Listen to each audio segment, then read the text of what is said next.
Hello, Scott here. It's the diary.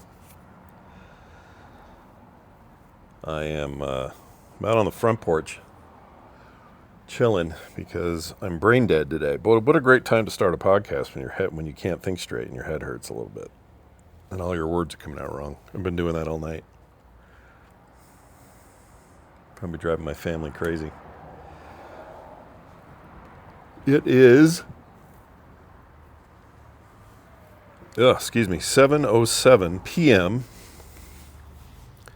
here in the Mountain Time Zone. That is the time zone I live in. And, just chilling. Thinking about a couple things. A bunch of stuff went down this week. I got confirmed dates, it looks like, as of today for sure.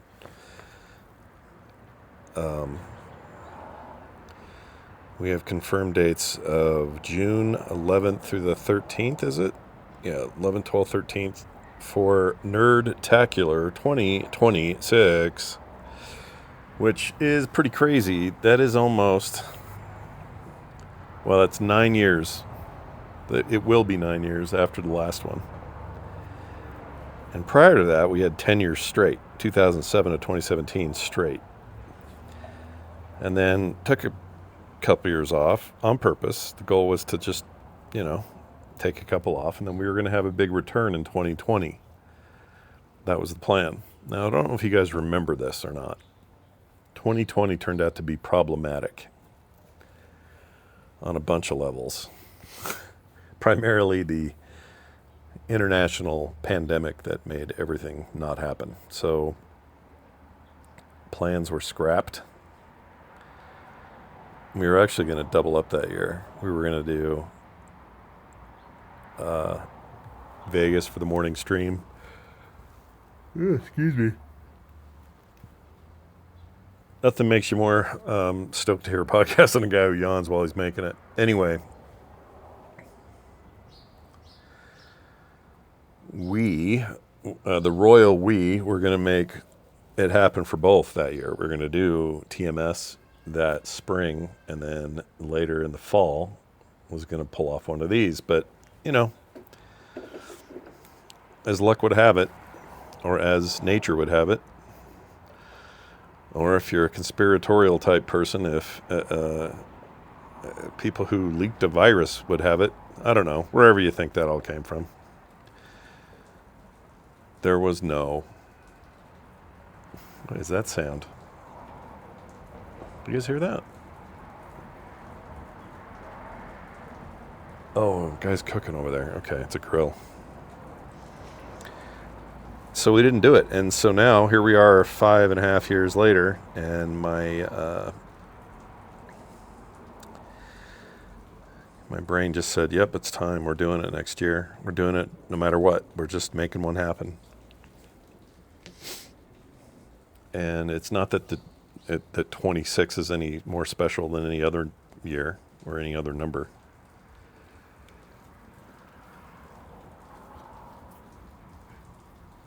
It just made the most sense. I don't know if you guys can hear that, but that is the loudest grill. I don't know what he's cooking up there. Like whole chickens, maybe.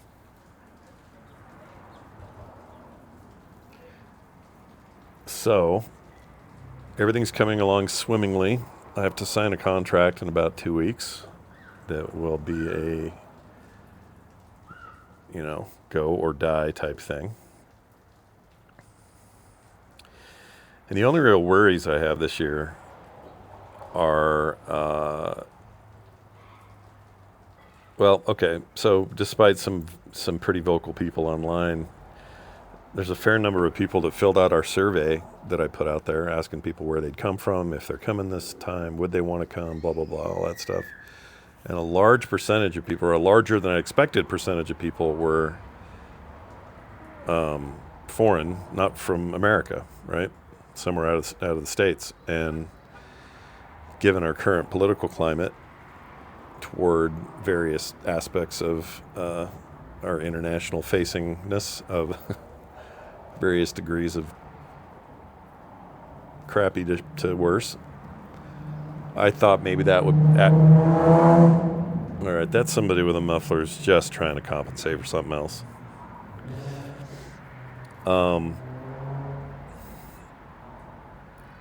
Anyway, whether or not people would be put off by that. And it's so far the responses have been like, no, F that guy, F this mess, we're coming. We're not going to let other people determine whether we, come together as a community or not, which made me very happy. But I'll admit, I have some trepidation about it. First of all, because I'm upset about it, but second of all, I just don't want people to feel uncomfortable. I want people to feel safe and have a good time as if they had come any other time. I mean, I know once I get people here, they're gonna be great. That's just one of those things where I don't have control over that part of it. And as I've had to come to grips with over most of my life, the things I don't have control over, I get stressed out about. And then I stress that means I'm a control freak. And then people tell me that that's not being a control freak. That's just normal. You just worry about things you can't deal with. There's a reason that... Oh, hold on.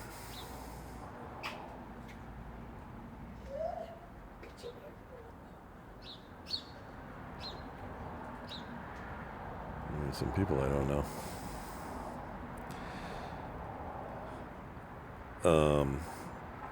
What's the thing in the 12-step program?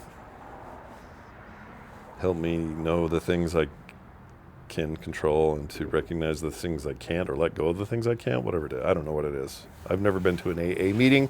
My only experience with AA meetings or any kind of addictive substance meetings is what I've seen in TV and movies. So it's always like that. Hi, my name is Bill. I'm an alcoholic. Hey, Bill. It's been 90 days since my last drink.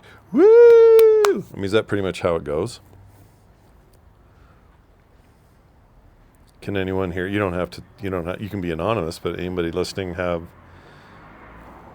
gone through recovery, know what this stuff's about, and does it work like the TV says? They're those neighbors. Have I talked about this neighbor before? I think I have. The ones that, for whatever reason, back in the day, there used to be a cop out front a lot. There was some deal going on with them. And it was always them yelling at each other. And then somebody had a baby.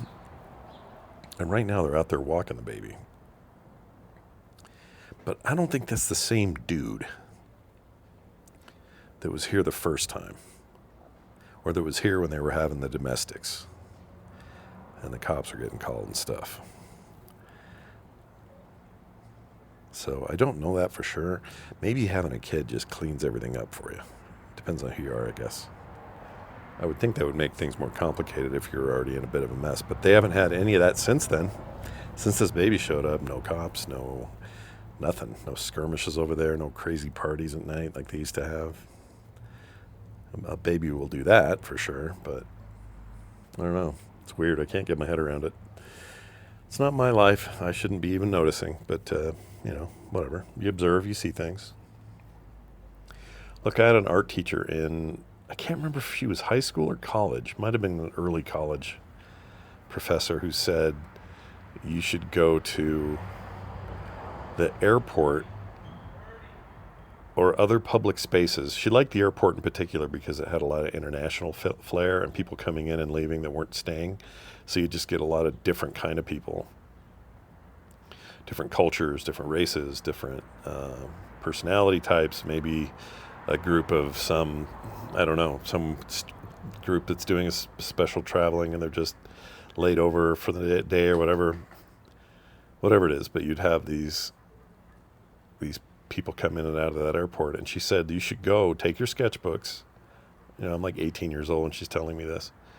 Get your sketchbooks, go to the airport. Salt Lake International 1.0 we call it, because now we have 2.0 going. and plop your butt down and draw people that you see, and that you would have some of the most interesting people to study in your sketchbook and give you ideas. And essentially she was encouraging us to people watch. Well, that really stuck with me, and so now I do it with everything. If I'm at the mall, I am hyper focused on everybody and what they're doing. And not in like a freaked out way, but more like a, what's that lady doing? Why is her belt on backwards? How come that guy keeps putting his hand down the back of his pants? Why does that dude at the Chick-fil-A in the food court, why are his eyes darting left and right so quickly? Those sorts of things. I can't help it.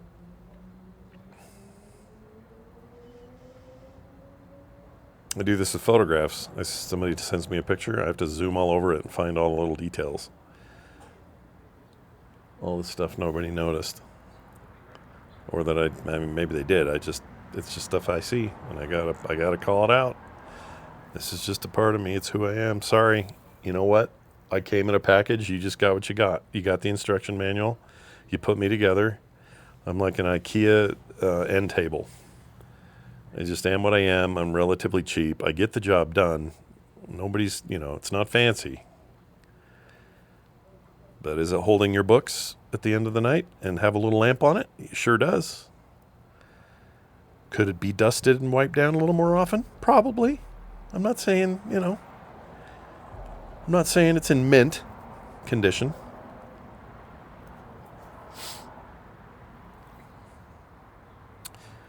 Anyway, and then what else is going on? Oh, I was going to report on the car. So we've had the new Honda hybrid for 2 weeks now? A week and a half? And so far it's been awesome. Only one beef with the car, and it's this strange thing. If you get up to about 50 miles an hour, you're on the freeway or something, and on the driver's side only, you start to hear what sounds like a really thin sounding air coming through something through the windshield or through the driver's side door, through the window there. So you'd be driving really fast and you hear like it's not that loud, but it's pretty quiet, but you can notice it, and it's not happening on the passenger side or any other parts of the car, just there. And we thought, well, it's probably nothing, probably just a seal, just something with that. So we should go just ask them. And sure enough, Honda said, oh yeah, I don't know if it's a full-on recall because it's not dangerous, but they're like, yeah, there was a bunch of them that went out that had this, something was fitting wrong with the little rubber seal in the door. And bring it down, we'll take care of it, fix it for free. And we said, okay, so we're going to go get that done. But other than that, though, like zero issues. The gas mileage has been insane, even in just the 2 weeks we've had it. Like, I'm kind of annoyed that we didn't go for a hybrid back in 2018 or 2017, the last time we sold a car and bought a car. Oh, that kid's walking now. Oh, what a cutie. Look at that. Kids are great, man. Freaking Phoebe came over today. She's so sweet, but I've got her hooked now because she wants to suck her every time she comes over, and I bought this huge bag of Dum-Dums and keep it by my desk, so the minute she comes over, she's like, can I have a sucker? And I'm like, yeah, hell yeah, here you go. Because our job, of course, is to, spoil her at every turn. Her and her brother. And happy to do it. Happy to play my role. But it's like endorphin rush, and she's just so sweet. She wants to just get up and hug you and wrap her arms around your neck, squeeze you tight, and it's just, there's nothing like it. In this whole world, whatever the dopamine is that I'm getting out of having these little ones in our lives, it's just like, I don't know what to compare it to. It's like getting the chills in a movie that just really gets you, kind of that sort of thing. And when you haven't seen them for a long time, you got kind of withdrawals. I was definitely feeling that for about 6 days because I didn't see any of the kids for about 6 days, and we usually see them a lot more often. And I didn't realize how much I was missing it until I saw her, and I was like, oh my gosh, where have you been? My life is not the same when you guys aren't around here. So I immediately gave her a sucker. And we drew and colored, and she'd painted one of my fingernails, and everything was right with the world. Can you hear that kid over there? She's playing with dogs right now. They got 2 beautiful dogs. Oh my gosh, look at those things. I don't even know what they are. They might be, I don't have my glasses, but Ripley's a Weimaraner, and they look like Weimaraners, but they have, I think, bigger ears. They're definitely hounds.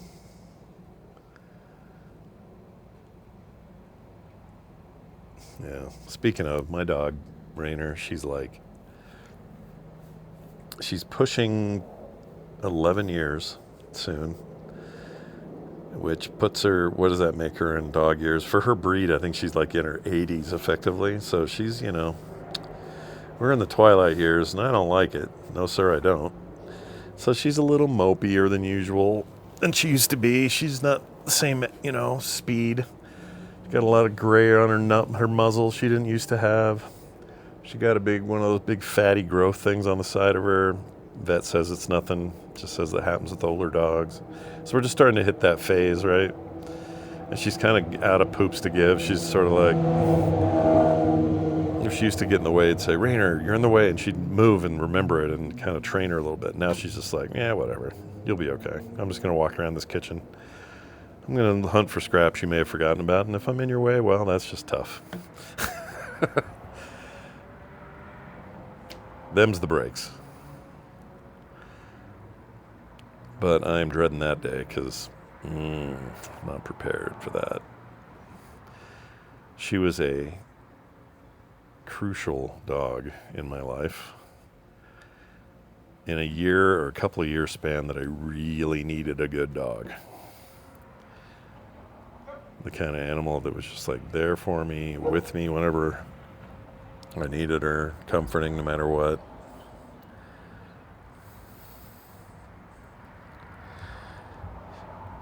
We don't have to get into those details, but she was a little bit of a salvation for a couple of years early in her life, and just happy to have her here, I guess. And the other 2 are young and stupid, so that's fun. And one of them ate half a cob of corn, cob of corn, but it was in the form of these. I don't know if you guys have heard of these. I talked about these on the morning show, but they're basically ribs, but corn. So you grill them and you spice them up and stuff like you would ribs, but they're not meat. They're just corn cobs cut in fourths. So you still have the spine. Think of that as the bone of the rib, and then you have the corn on the outside with whatever you're putting on it. And that's like the meat of the rib. It's like almost like a vegetarian take on ribs. And they're fantastic. I've had them at restaurants a couple of times. That was the first time I had actually done that. So we made our own. And Ripley kifed 2 of them, swallowed them in one whole, and then proceeded to let them brew for like 2.5 days in her guts. And we figured, well, okay, she ate them and they're good. She didn't have any problems or nothing. We kind of kept an eye on her. And then this morning she horked them up whole. So somehow they survived, these corn things, and ended up in Carter's room. And her room stunk so frickin' bad. So that was a load of fun for everybody involved. Ripley looked guilty. We were all disgusted. Carter had to clean it up.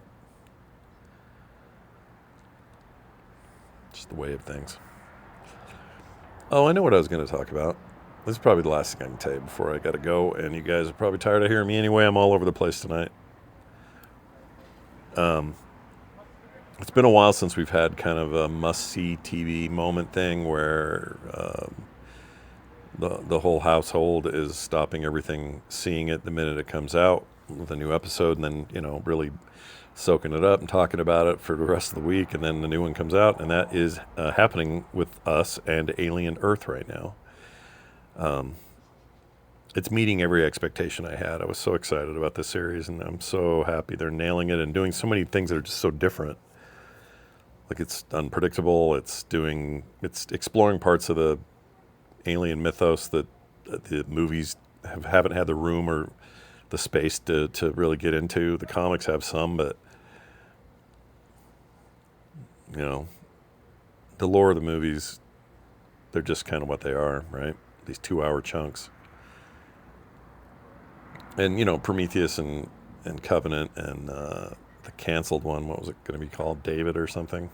Or whatever it was. Those were much more like, hey, here's the lore. Get ready. Here's some backstory. You know what I mean? They were trying to really feed that in there.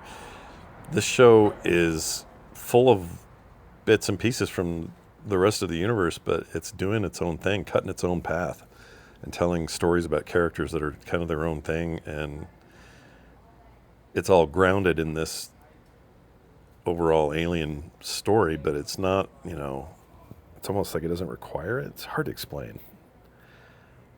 But we're so into it. And I don't think in this household anyway.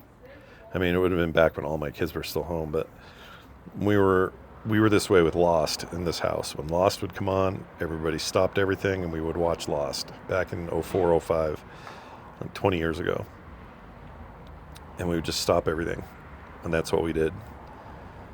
And maybe since then, I don't know that there's been a show like that for me. I mean, there is for me on my own. I do that with Fargo. Speaking of Noah Hawley, the showrunner for Alien Earth, same guy. But anyway, the Fargo series, I was day and date on everything I had to. But it was more just me doing that. Everyone here likes it, but they're not, they weren't like I was about it. And I think that might be it. Like, there's a lot of week-to-week shows that I'll watch one, then a couple of them will pile up, and I'll catch up, and then I'll forget, and they'll come back. It's kind of how I do the week-to-weeks if they're not bingeable at the beginning. I'm not even saying I'd rather this not be a bingeable. I kind of wish it would, because I don't like waiting, but there is something special about having that communal experience each week and then talking about it and just getting kind of inspired by it. And then, the next week rolls around, you're like, sweet, it's Tuesday night, let's do this. So I'm going to give that a thumbs up and say that you should do that. It doesn't have to be this show, but whatever it is you're into, get that going. And there's so much now. It's like a million things you could choose from. I'm behind on so much. The other day I was like, what? There's a new Eddie Murphy movie. I should probably watch that. And then my brain went, yeah, you still haven't seen the new Beverly Hills Cop one they did on Netflix. Oh, yeah, right. And then I'm like, have I seen all the Penguin episodes, or did I get busy and miss something? Crap, I think I did. Meanwhile, there's 20 other things. And then once in a while I get stuck on something that's old. I found a thing I didn't even know existed from 2018 through 2019, or 2017 through 2018. It was a series by Mike Judge called Mike Judge Presents Tales from the Tour Bus. I talked about that on the morning show this morning. I can't say enough about it. If you can find this, I highly recommend it. It was originally on Cinemax, and that's why no one heard of it, because Cinemax, who cared about Cinemax in 2017? Nobody is. That's who. So nobody knew it was there, but it's Mike Judge doing these crazy deep dive documentaries on country stars, funk music stars, rock and roll people. It's only 2 seasons, so 16 total episodes. They didn't get to go as long as they wanted. Again, because nobody heard of it. But it's these 25-minute documentaries about people like, say, Johnny Paycheck is the first episode. Completely hooked me in. I don't even care about Johnny Paycheck. Like, who cares? But this documentary actually made me care about the story and about what went on with that dude's life. And Mike Judge narrates it all the episodes. They animate the interviews and a bunch of the stories, like stuff from the past of these musicians and stuff, they'll animate them in the style of like the Mike Judge, Beavis and Butthead, King of the Hill style of animation ish. It's not exactly the same, but it's very adjacent to that, which makes sense, right? I bet he had a big hand in deciding what the design would be, but it's this, and then it's combined with some other real footage of stuff that went on in the past and actual, news footage. And here's an interview with Johnny Paycheck once, but then they'll interview people who knew him and worked with him, and they're all just animated in their chairs. And there's something about it, man. There's something magical about it. I got so hooked on that.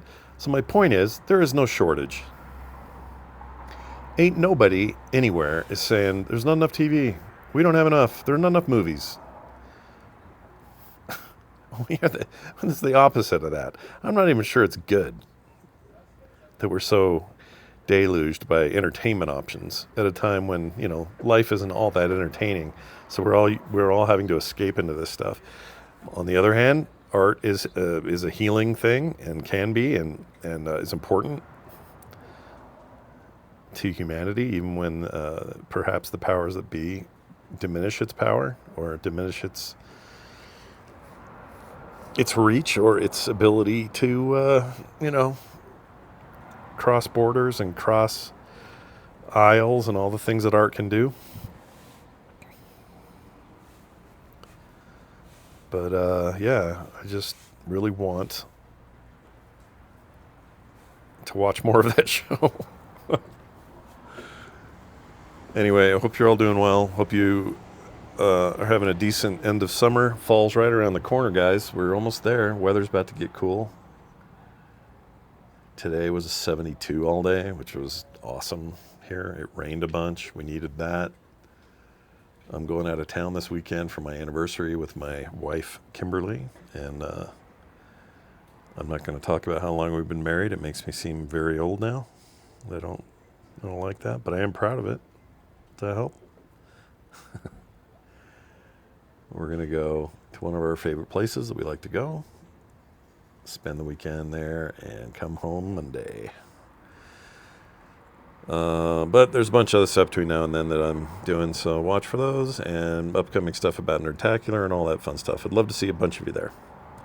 We are a community apart. We are a group of like-mindeds and nice people who have each other's back and want to just enjoy good fun, good content, nerdy lifestyle, and just let it rip once in a while. And we're going to do that next June, and I'm so excited.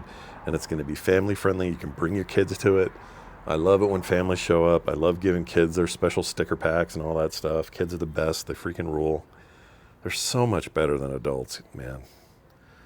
We're just so lame. We get older, we just get all hung up on our crap. Kids are just like, look at that tree. How come monkeys throw their poo? Why is this candy so good? You know what I mean? Everything's an adventure. And I admire it, and I am jealous of it, and I miss it. So let's bring a little bit of that back together this next year and really blow one out, Should be a good time. Working on some fun guests, too. Some people you may not expect. Johnson pulled. All right. Be good. Be nice. Do it all twice. We'll see you soon. Bye.